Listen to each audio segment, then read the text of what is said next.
If you ask me, now who I go ask? No matter where we see, so my country people, this one now we to read for understanding. You guys go take talk to your husband. How they my roller is finished. You go talk. You get look every man get your own responsibility. Waiting go make man carry hand. See the one dance. Bakasa. Forget her for woman.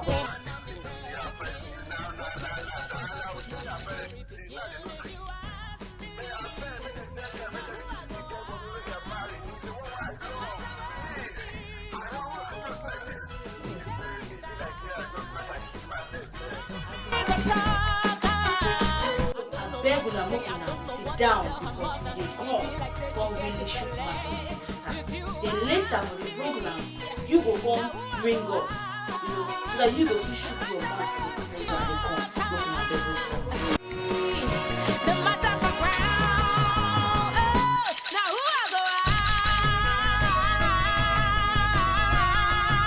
ask? Now who I go ask? My people, I greet you now.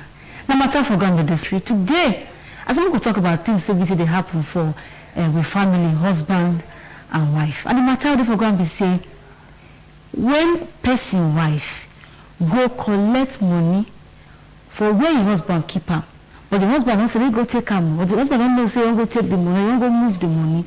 What do they call down? That not thief. I mean not collecting. The matter we won't talk today. This one a matter for ground. And when they shoot my family matter is a concern with society. And for this program, you said free ringers make yourself shook for the matter we say they for ground. Now me, aka the village fine babe with plenty swag. You be village babe, come get swag. No easy now, so that the matter every day. Make it not come out. I will come, we can talk this matter, make them not stay.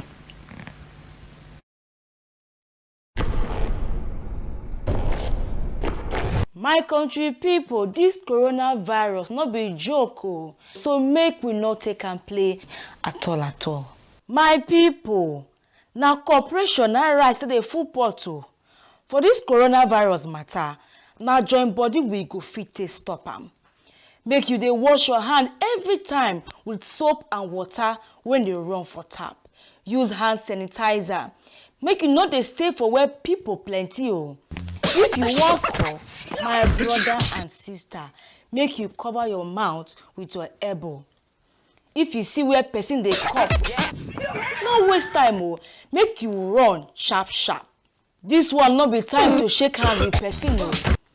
Make you not dey put hand for your eye, your nose, and even your mouth. If you get the way body they do you, abeg, make you waka go hospital. This message now from matter for ground. I beg una, make una stay safe.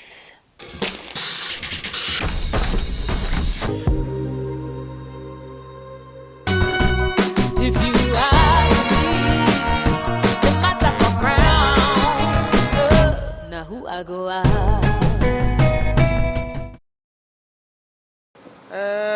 It all depends on the relationship between the man and the woman. To me, not be thief. You understand me? Because the wife where you get for us, if you and her dey in good terms, if you collect your money, if you find out, you go see discover say at the long run, the money when he collect, now still the same the family wants to use the money for. So for me, not be thief. You understand me? Except maybe the woman they collect the money till they do another thing. And it still depends on the relationship between the man and the woman too. You know, today is simple like that. Well, if I marry you, I suppose don't know your character for a while. If you be person we know to take permission, then I no go take am personal. If you take my money, but then if mysteriously you can't take my money anyhow without informing me, and you're not that kind of person, then I go try probe you. I'm not sure it's not thief with that. I'm not sure. Not be thief, but you supposed to tell the husband say you want to collect the money. Yes, not be thief. But you supposed to tell her. Maybe something just happened. Okay, maybe if she never do one before. Maybe the husband not there around, so she just need money, and he just see money there, say na your husband money, he take her. So if the husband come, if you tell her, say sorry about see wetin he do. Say na because say money not there in hand, na he collect am. Say sorry, he not go do am again, it's acceptable. They okay like that. Provided me not do am some other time. Now, it's a thief. Because that is stealing. That's thief. Because normally you're supposed to tell the husband before you go there. You see, if somebody does not tell, you want to collect your husband, something from your husband, you should let the person know. And if you don't tell them, that is stealing. The truth about it is your wife should tell you before collecting anything from you. If a woman take money wey im husband keep am, but for me if the man ask, he tell am say na you take am, I no see am as a thief. But if he ask, he deny, which means na thief, na e dey wrong. If you ask me, the matter for crown, now who I go ask?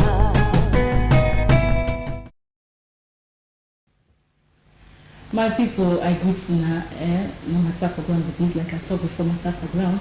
Now we will shoot my for no matter we say concern society. And the matter we won't talk today, no matter we say concern husband and wife, matter we say concern papa and mama we will talk today. And the matter I talked before, now we will say wife, go take money, go collect, go pick, go move money for where your husband keep am without say he no tell the husband say he no collect the money. That kind of one. If he say that wife na thief, now we won't talk. And today for the program, you will still call me later. You will on our lines where you will feel ring us to make you shoot for this matter. You know now, I'm going to shoot for this matter again. My country sister and brother will come join me to talk this matter. Not to work out. I go with them. I get for that side in one Madam Stella Ebon. I greet you. Yes, I greet Madam. And I see get for my side, Oga Ina, Oga Henry, Amadi. Okay, I get you, Oga Henry Amadi. I get you so come matter for ground. When I hear me, we go start the matter when I talk before. Say that thank God, say Madam, day I'm looking at her. I'm listening. Madam will say you will get experience for husband and wife matter. Well, maybe so, Madam. Like I talk now, wife now we go collect money for your husband keep the money, and then you tell your husband. How you see the matter? Okay. First, my people, I greet to them. The people will make a day here, and the people will be listening for house. I greet to them. The matter will be gone today, whether it be okay. Make what will be take the husband money matter with the talk for where the husband keep am. And she not going to tell the husband. And you not tell the husband. And you know say if you get knowledge of that, if you know wetin thing be, then you go take know whether the thing good or bad. So I go on the matter wey dey ground, make we even know who the wife. Then we go come know wetin be stealing. No say the kind school wey we go that time, wey dem give you that kind say we come break am down. You know, so as I dey search, I come find out say wife na him be woman wey dem pay money put for her head, wey the man don go see people come pay him dowry. So e don just be ordinary woman again for that place. E don become wife because dem don pay him dowry. Na him be wife. Then according to Bible too, because me I be Christian, you know say we no dey talk matter for we no talk join where we dey come from. For Genesis chapter 2 verse 22, and then for Proverbs 18:22, it describe who wife be. And for Proverbs 18:22, it say person man wey find wife, he find better thing. So if man don come find better thing now, how go come carry that better thing reach house? Is that thing so wey he find come hold the thief in money? To my mind, e no good o. no good. So you dey talk say na e no good for wife to collect husband money without saying. You know why e no good? Because that according to Bible now, e say wife na good thing, and everything about good thing na good thing. Thief no dey inside good thing na. So even if na husband money, you no see collect to say dey go take am without say you no tell the man. Okay, madam don talk you. And sorry my sister, another thing again wey we also suppose look to for this matter wey go make am dey right or wrong na im be the meaning of stealing. Okay. I come find out say for dictionary say stealing na to go move something, to go take wetin dem no give you without the permission of the owner. So when wife go take money, you no tell the husband money for that matter. Yes. Wife don thief. Don thief. Yes. Okay, but thank God say we get man here. Oga, I thank God say when she dey talk too, she call Bible matter. Me I know say for the talk say when you marry man, at that time we say na come Thomas husband and wife, 12 na don become one. Yes. So Oga, if 2 of them come become one and a husband money, anything dey wrong for inside go collect am. Well, my people are waiting now. My name is Henry Amadi. Like our sister here talk. Well, it depends on the way the woman take collect her. Okay. If you define them as thief, it will be thief give you. You know, the thing get many explanations. Say my wife can't take my money. If now the wife why they give money before, say go take money from my pocket. Go take money. That na usual thing what we do for ourselves. So anytime when she go there go take money, now as usual, she don't go take money because say I tell her go take money before. But hereby she will go take money, maybe come past something she did take before. I come to her say maybe waiting happen. Like 10K they short for this money. She will just, you know, they like say she no do anything. I said, where the money now? This money they need 10K or 20K they. She no feel reply, she no feel give any response. I go tell you say my wife don't thief. That one she don't take Passover now. And for the first thing she no be tell me, that one don't turn stealing with that. But if my baby will take the ground before, if you go there you take your own, I take my own. You take, I take. Now 2 of us get the money because now my wife should be, you know. Okay, remember one thing now. The Bible says in the book of Mark 10 verse 8, he said the 2 of them shall become one flesh. If they are one, you don't know that the 2 of them, some families they get family accounts. The wife will use it and go take. The husband will take phone, take transfer. Now their money will be. So everything now one. So for me, no be stealing with that one. The area will be stealing now. The one where the wife will go take, come go and make it pay the man. Or my friend give me money keep for one. And my wife will say, now my friend get this money. The wife say if you don't know. Or she tell as usual. She say okay, make she go maybe here my husband they keep money. Maybe you don't mistakenly go keep this one for a year. You can't go there, go take am. I can't say, money wetin happen now? Where I keep my say I no say am. You can't lie, John. I go call my in-law say my mistake. I go call them say see you be like this man wey una give me. I don dey notice one thing.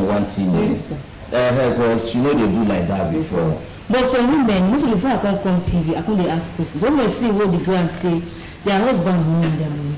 So anyhow they collect am their money. Mother not like, see my their money. So my husband money, so anyhow collect am. Now your money, you know one thing about this matter where they talk. This money where they talk. We dey hustle the money, Who will they work the money for now for our children and for ourselves? So anyhow we will take use on our own. But it is always good for us to use it wisely. Make we use and the way we say we no go too use we no go just use and enter wahala or they collect the thing wey we suppose to use for our family matter, come go dey do outside matter. That one, that area no. Okay, if madam, what if the woman collect the money, he take buy, he not tell the husband, go like what he told us and say use the money for better way, for family issue. So make I come bring down. It's okay. You man go collect this money, not tell the husband, but he goes and take buy maybe Indomie for the pikin. That one thief. Yes, you know wetin they can be stealing. Na as I take talk for the definition. Na say you no tell who get am. Even if man and the wife they don turn one. So you go fit take your cloth without say you no know. You don't fit take your cloth. What you no fit do to yourself? You are one with yourself just as you are to your husband. The thing wey be say you take you no tell am. E go be like say you dey thief from yourself. Let me the intention. Okay, the matter and you take am to reach the man because maybe you can't go put am for tight corner. Maybe that money so you don say na for family maybe for 1 month. You don go take am now, you don go spend am. The man come now, you come dey stranded. You come see begin shout again say my husband no dey take care of me. Meanwhile na you put am put for wahala. Okay, most times wey I dey hear women talk say say they had to see man money. But now when you dey wash your clothes, if God better your bread that day because money inside the pocket, and you dey wash the clothes, say you go take am. So that one to say the husband don't forget that money, so you not come very lucky to see the money inside the pit. That one still stealing, no na that one. That one, you see, like wetin we talk before. You just that one stealing. That one no be stealing at all. For this whole thing wey they talk, na the definition wey you give am, na im be wetin e be. That one, like my wife dey wash my clothes now, we come see money in my pocket. You know, that money wey she see go fit help me along well, even in my absence. I know the house, I don't even know. Yes. My children feel they hear one ice cream and they pass. They blow that their siren and blow that their horn. You know, children just say and they mommy ice cream, they want buy. And she don't take and go buy ice cream for my children. Who get the money? Na me get the money. Who she use the money buying the ice cream for? Now my own children and my own children. So she don't do anything wrong by that. Where they always talk say women they wrong in the aspect of money. Now where they will go take, you know, can't take the one who say it will affect the man. You get the one who no too big, we will say affect the man. Like now, maybe every time 9 man they get money. Maybe you don't get the little one where you get, you come one whole and well. You know, madam, maybe she her man no carry go say man, it be like this kind of thing, be like for like 2 weeks now, when never enter in hand. Based on everything feed the house. You can't go take the money. If you say man, the money no too big. And maybe you don't they keep and say, no, this money look like so like amount before now you just take and put some money, take do one or two things for the family. The way we can't go take her. That kind of one they pay. When we say the next for me even goes to myself. So at the end of the day, we say, why did you do that? She will say, Daddy, but I dey take money for there before now. But you no tell me. You no tell me say, you know, you dey save this money for something. But na her usual place where she dey take money. That one no be anything evil. Well, okay, the matter be say, nothing wrong say you take your husband money, but make you tell her. Now they talk to. So once you don't tell your husband, don't turn thief. Woman is thief. If you no tell your husband, you don't turn thief. When you do go ahead, you go take. If you don't take am, come deny. Say you don't take am, that one na thief. If you don't go take am, you no tell am, that one na thief. Okay, no problem like this. You know, say for this life, nothing say they happen once you do not cause am. Na something make am cause am. This kind of matter, it dey happen for houses, for homes. It dey happen. It doesn't cause plenty kasala for house. But when I ask myself, if a woman will collect money for your husband pocket, no let her know. Now something will cause her. But as a woman, what do you say if you cause a matter? When the woman is not thief, I don't get choice. I gotta collect the money. What do you cause her? Okay. Plenty things will make woman go take your husband money and no tell her. You know, say different men dey. You get some men wey I will say dem dey compassionate.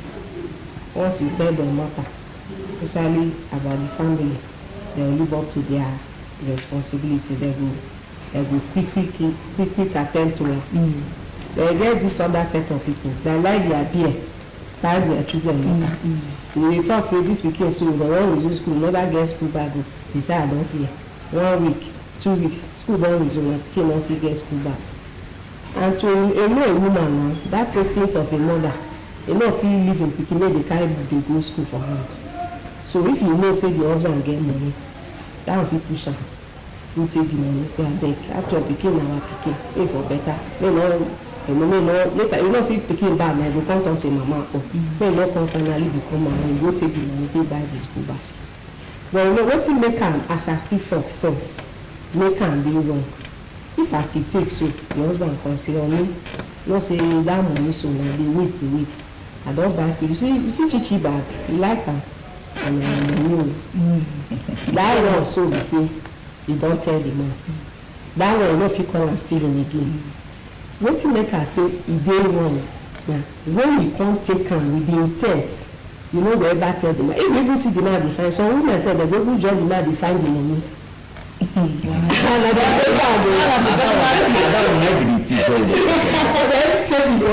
kind of matter so maybe e dey for the man the wife mind say I go tell my husband but if you dey fear say those some men dey get hot temper. Yes. If I like to tell my husband but if I tell am na if he resort to beating so because of that fear no go fit open am what do you dey talk for am. Okay you say if you look see wetin you take the money do wey she take the money do you know say this thing na your responsibility. See for house God wey create man and woman you know no share their responsibility equally. So if you are a man and you are not meeting up with your responsibilities for instance say man the money go there you go take and go dey do another thing wey you say no be for the main thing wey if the woman go take am a wise man if you come see that thing he go smile he go say you understand he go say okay at least this one don comot he go look another and say that one don comot but where e dey investment be say he no go see that thing wey suppose comot that thing wey still dey wait for you for front if she take the money she go buy that one it then means that both the man and the woman dey responsible. Okay oga I like what you talk say if na man wey dey wise if he come house he go see say maybe when you see say the money comot dem see say the money go smile but you gonna make the woman na come dey thief your money. Wetin madam talk say because some men no dey respect so wetin na men na make I tell you something make I tell you something e get some women wey come from home wey be say dem don dey even dey practice how to thief their papa money for before dem come marry them. You understand and some wey dey sell for their mama shop you come dey thief small children wey grow like that definitely if dem go their husband house anywhere wey the husband for tell you scar money go sign go just package and go one corner. You understand? You don't turn the woman on. That one na pure thief and stealing. E get some women wey be say if their husband just keep their phone ATM you don do transfer.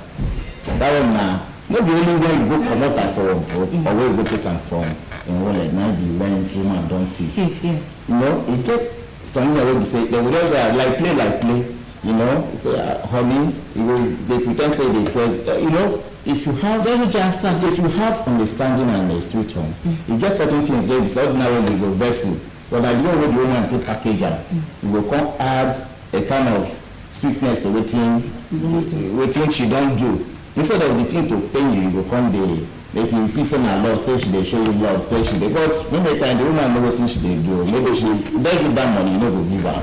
You know say oga because of time madam no be this man dey shy. He talk about say man no give the husband give the wife the money wey suppose give am. Like when some communities na husbands na come dey push wife na to go thief na you come change the matter say woman wey be say don dey thief for house before go come house come dey thief na no woman dey thief no not only woman dey thief. The issue of to dey thief e dey dey body. That's the person character. If woman or man get that habit of stealing, e dey in body. Some na maybe they don thief, they come thief, they come pack am. Maybe they come see say maybe they give them so much wahala, or maybe they come at least come get some kind change now. If you say this kind thing don fit me again, they come pack am. But you know that habit is still dey there. E be like when you see dog dey sleep if you look like good for your aunt, wetin go make dog back come. Okay, madam, allow me to talk say sometimes na person character maybe before she enter marriage. Yes. She dey thief. Yes. Before. But you think say if men on both sides, but you have say man dey thief. Yes, husband dey thief. some men dey thief. Some men dey thief. Say make I tell Well, you, madam, wait, make I tell you. You know say for marriage, for home, women money, na if I know dey increase still quick. But man go be say, you know, anyhow woman keep her, woman go grab am. If you dey bank, the woman go wan grab am. And many a time women own be say they know they like bring out their own till you come list from A to Z of wetin you want to can do. You understand? So some women are like that. Many a time you see, you know, if the woman mistakenly maybe I dey in need of 5K now. Sometimes my wife go even use that money, I go come take her.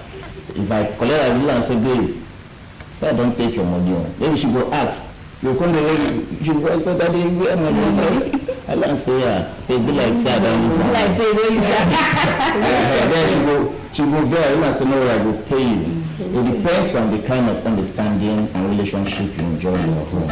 Okay, make I talk this way. I remember years ago, one man come to complain say, the man gets money. Okay. Come to complain say, get one embarrassment wey be say, he go through for bank. I say, wetin happen? He say he keep bundle of money for house. The man say they go back the next day. So when he come reach bank, he come give them the bank people na the money. They go dey count money. Say, oga, your money no correct. Say, what you mean? I not correct. He say, oga, for each 100,000, 100 comot, 1,000 comot, so 2,000 comot, go around. I didn't say, what? How did it happen? Tell me, that's what then they say, oga, they ask me, I mean, supposed to ask you, say, wetin get your money? He say, oga, you get thief for house. I say, no, it's not possible. You need thief for house. Oga, you get house help for house. He say, no. So, madam, oga, you get for house. He say, my wife and children. So, okay. Oga, go house, go ask your wife. Do that kind of matter? That kind of matter, you know, now woman you be now. So that kind of matter for you, you know, say now you for you native you be. Not true. No, I know they ask the question. Okay, for me, native it be. Okay, that's when the man gets money. So man believe say the man now. But the man saying they provide everything. Native. That one are complete stealing. Complete stealing. Okay, we'll come back. We will just sharply go break because network get no matter what the program is, we'll get solution. We'll see how wife will be say they steal, how you go feel change to see say the husband will begin happy with them. We'll just go break sharply. We'll come back. We'll come finish the matter. We're gonna stay. That time you go come with me. Make you say talk. This matter, make you put your mouth on this matter with the couple. Make you stay.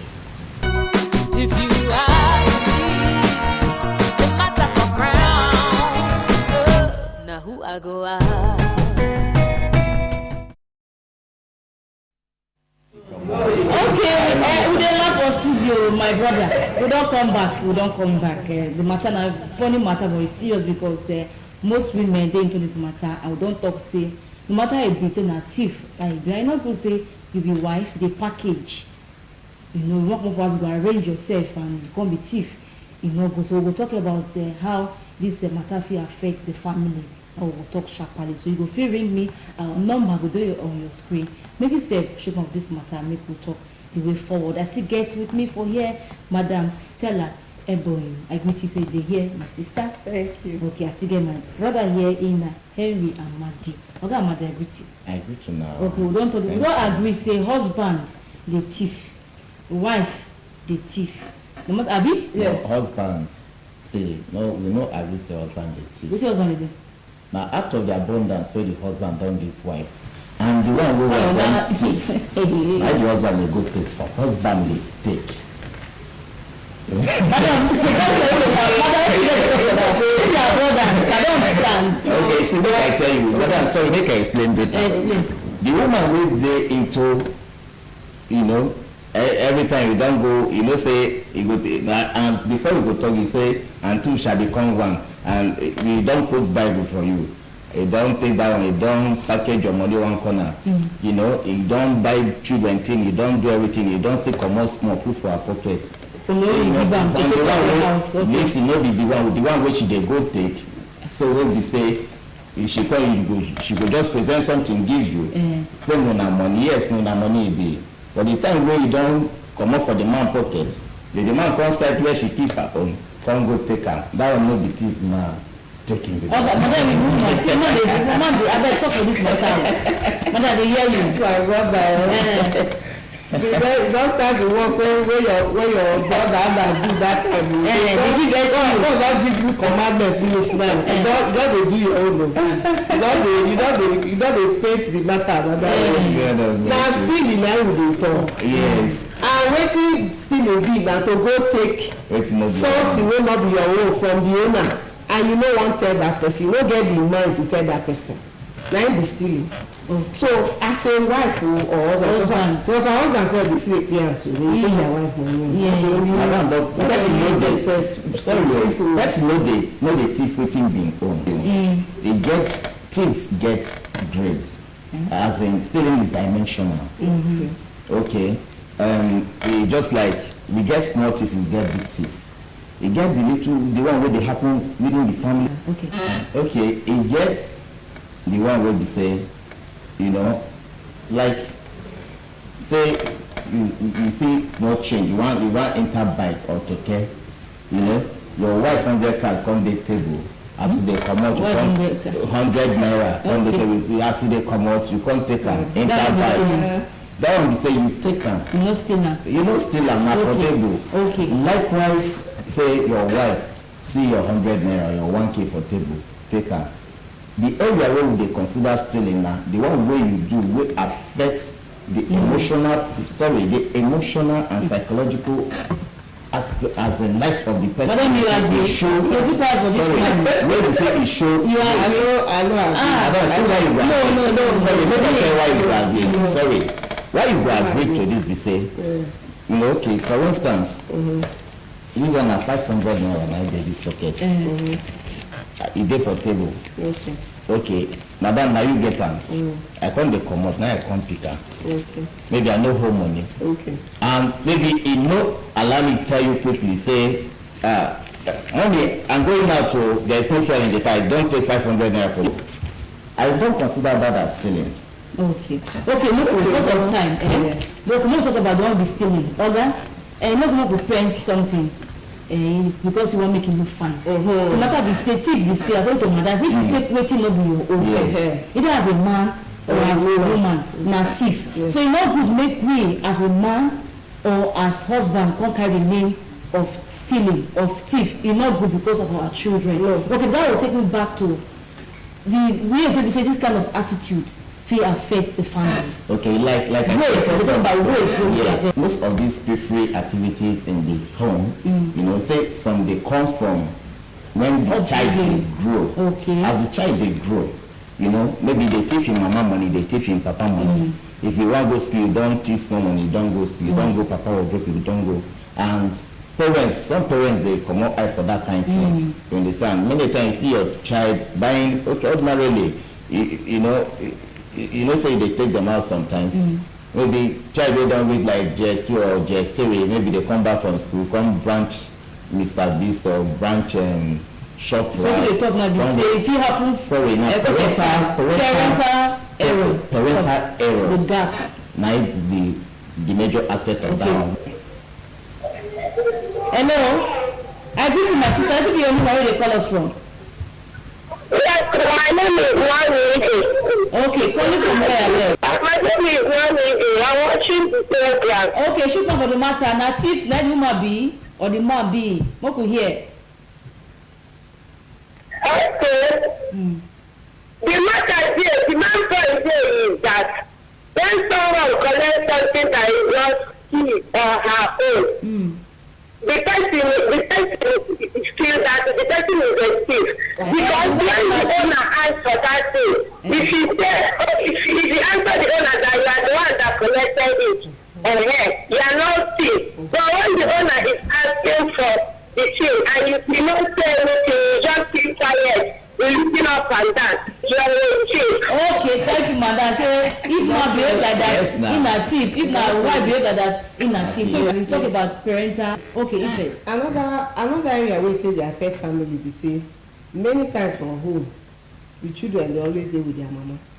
So if woman already dey thief and you no see anything wey dey wrong with her, if you begin see that kind habit again for the children body, you no see am as anything. You go still qualify am like say as oga talk say dey remove am, him dey remove am, him dey piance am. You no go see am like that thing. And if you no stop am so for house, before you know that pikin so go go enter school, he go enter street, and he go come bring shame yes to the name of the family. the name of the family. So wife wey dey thief dey talk say if you dey continue dey thief, you dey teach your pikin bad thing. Yes. And the pikin go learn that thiefing, abi? Yes. And if you no get love, the pikin go street go thief. No, And that shame, when they catch am, that shame will come to the house. Even for the woman sef. It dey also even for the woman or the man wey dey thief, e dey also dey bring disrespect to himself. You don see where dem cast it before. Yes. You don see the kind talk wey dey follow am. Even some people go even curse am finish one time family go do the curse. And you know say as wife we dey be ambassadors to who we marry. Okay. So the woman so or the man so wey dey thief, e don be bad ambassador be that. You don be bad. So e no good. Okay, now this matter, so now we just am as wetin dey for inside person body, character, attitude. So how we go fix? Because this don affect some homes. My wife na thief, move. Now my husband na thief, I wan continue marry again. So how if we get solution? The Bible says charity begins at home. And how charity take dey begin for home? E dey begin at least the younger generations. If you don dey impart good knowledge to the as in they tell them say this kind thing, you take wetin no be your own na thief. You go school go thief, go carry Bible wey no be your own come na thief is still there. You know, selling that culture, that sense to them, you know, it will help them they develop. It will help them to they know say if I take this one, you know, be my own, you don't be thief. If I even go for house, na thief. If I go take meat for court, and mommy no tell me I go take meat, I don't thief. If you ask me, the matter for crown, now who I go ask? Okay, if you collect something wey not be your own, without the consent of the owner, what you that not be steal? Now steal. Now steal. No more the fact that now your husband does not give you the right to go and collect it without first seeking for the knowledge. You know, I'm not good at speaking English. Please pardon me. So if you collect something that does not belong to you without the prior permission or consent of the owner, is stealing. To the best of my knowledge, is stealing. Yeah. But the husband? They are one to some extent. They are one to some extent, not in this regard. Yes, not in this regard. And you know, the issue of money, you know, is so critical. Yeah, it's so critical. Yes. Na thief now. Because you dey collect something wey no belong to you. But don't be say you collect make you thief, but you need to ask your husband, say, abeg, I see so money, I wan collect am. Try to know whether he go say collect or no collect. But for you to collect am when you no know, na thief. Na thief, they no dey judge am 2 times. Then na thief because e no permit am. There be one, that is true, but that is why you should be able to tell the husband. That is, you need to see the husband consent before you release such money. The same thing with the wife. But if you do am otherwise, na thief.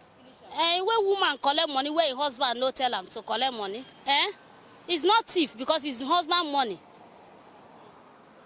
His husband money is not thief. It's my husband, it's my wife money. What my wife have is my own. It's not thief. Now who I go ask? The matter where we see, so we tell where it start. No be me go talk am, be heavy for mouth.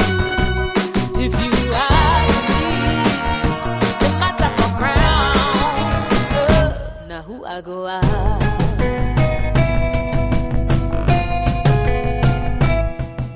The reason why I'm soliloquizing. Yeah. The things where I they see, where I they hear, I know go lie passing me. Oh, I want to tell the story, but I've got to tell it from the starting. Yeah. About a man, a woman, and your girl begin. Wait till the second verse before my story begin. If you ask me, now who I go ask? No matter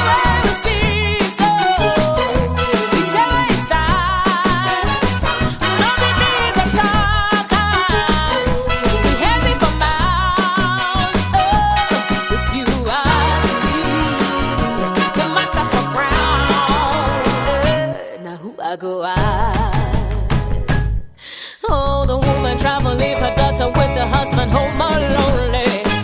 Hey, you know say I think you see the man is daughter and then they play strong play. Yeah. A month later the daughter say her period delay. I ask her who touch her, she say her daddy only. I don't know what to say, I don't know what to tell her mother. It be like say she gets a ballet. If you ask me, now who I go ask? No matter where we see, so it always starts. No be me the talker, be heavy for mouth. Oh, if you ask me, no matter for ground, hey, now who I go ask?